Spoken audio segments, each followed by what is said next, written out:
Está Aldo Munguía, periodista del diario El Financiero. Aldo, qué gusto que estés por acá, ¿cómo estás? Muy bien, Javier, muchas gracias por la invitación. Bueno, pues Aldo, le has dado seguimiento al Tren Maya no solo en los últimos meses, sino ya desde hace varios años. Sí. Has documentado, sobre todo en el aspecto del gasto, del sobrecosto, pero también las afectaciones. Y ayer publicas esto en el diario El Financiero. ¿Cómo es que llegas a estos datos? ¿Cómo es que obtenemos que, pues, en los beneficios, en el equilibrio, digamos, de ingresos, egresos, lo que ha costado, hemos perdido mucho con el Tren Maya, Aldo? Sí, y seguimos perdiendo, Javier. Como bien dices, esto son los primeros datos que nos arroja el funcionamiento en su primer año el Tren Maya. Estos datos son datos oficiales, vienen de la cuenta pública, es decir, el propio gobierno los publica. Y nos podemos dar cuenta justamente, como bien mencionabas, de la pérdida operativa del Tren Maya, es decir, los ingresos no le alcanzaron para cubrir sus gastos de operación. En el primer año, solo para detallar, Javier, el ingreso del Tren Maya fue de 275 millones de pesos. Okay. Esto quiere decir que en promedio una persona que utilizó el Tren Maya gastó 350 pesos cada vez que lo utilizó. Y bueno, estos 275 millones de pesos contrastan con los gastos operativos que ascendieron a 2.800, poco más de 2.800 millones. Entonces, vemos que la pérdida del Tren Maya en su primer año es grande. Solamente produjo de cada 100 pesos que necesitaba para operar, produjo 9 pesos. Wow. Entonces, eso nos deja ver en este primer año más o menos cómo van los datos del Tren Maya, Javier. Pésimo negocio, ¿no? De entrada, o sea, vaya, ustedes, por supuesto, el diario El Financiero, un diario con muchísima autoridad en el tema económico, ven este tipo de proyectos y dicen pésimo negocio, casi no hubiera podido participar ni en Shark Tank. O sea... El problema del Tren Maya y todas las paraestatales es que se alimentan de los recursos del erario, es decir, cada año la Hacienda le da recursos para su operación, recursos que vienen del erario y por tanto de nuestros impuestos y que sin embargo pues han sido utilizados para este tipo de proyectos.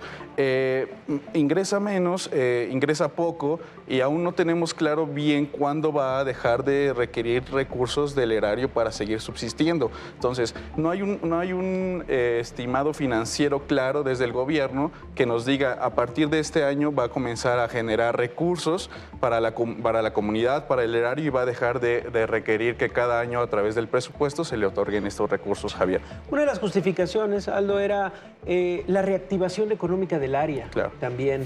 Y un poco hablemos de eso, de las expectativas, Aldo.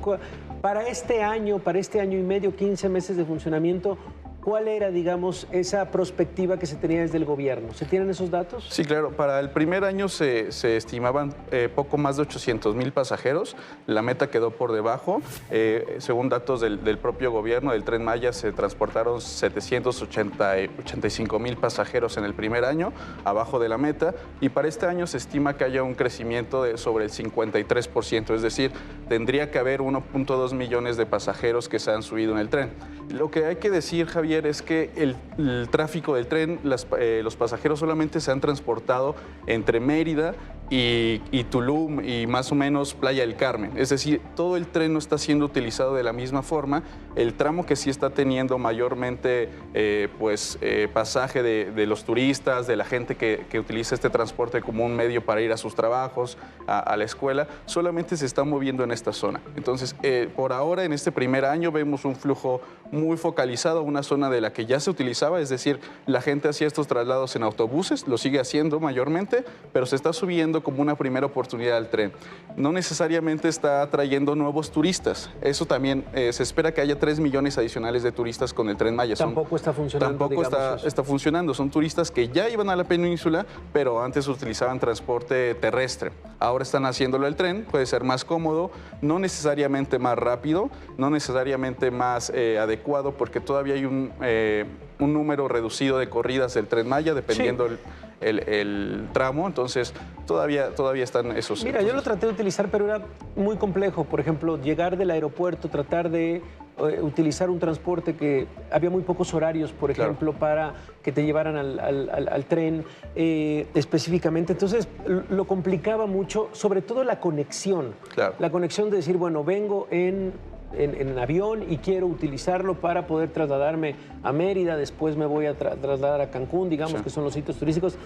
Eran pocos horarios y de mucha complejidad, sobre todo logística. Tenías que esperar mucho tiempo en el aeropuerto, por ejemplo. Claro, y siguen siendo, es decir, después de un año siguen pocas corridas, las estaciones están fuera de los puntos de interés turístico, por ejemplo, Sí. A 40 kilómetros de Tulum, por ejemplo, de Playa del Carmen, de Cancún, no necesariamente están en los puntos en donde al turismo le interesa ir. Entonces, allí el gobierno ha tenido que hacer un transporte adicional, a veces Claro. en autobuses, a veces en otro tipo de transportes, para entonces conectar la demanda o el foco de demanda con las estaciones del tren, que como pocos no está dentro de las ciudades, por ejemplo, ¿no? Los trenes siempre están en las ciudades, el Tren Maya no, y bueno, queda a deber a las comunidades, queda a deber pues al erario, ¿no? Sí. Nos sigue costando bastante y nos va a seguir costando bastante, y bueno, eso básicamente es dentro de este primer año, Javier. Oye, pues Aldo, seguimos tu trabajo en el Gracias. financiero y te agradecemos muchísimo el habernos acompañado esta mañana. Un saludo por allá a nuestro querido Víctor Piz, al maestro Quintana, que también andan por ahí en Claro. el financiero. Así que bueno, gracias por tu trabajo. Gracias.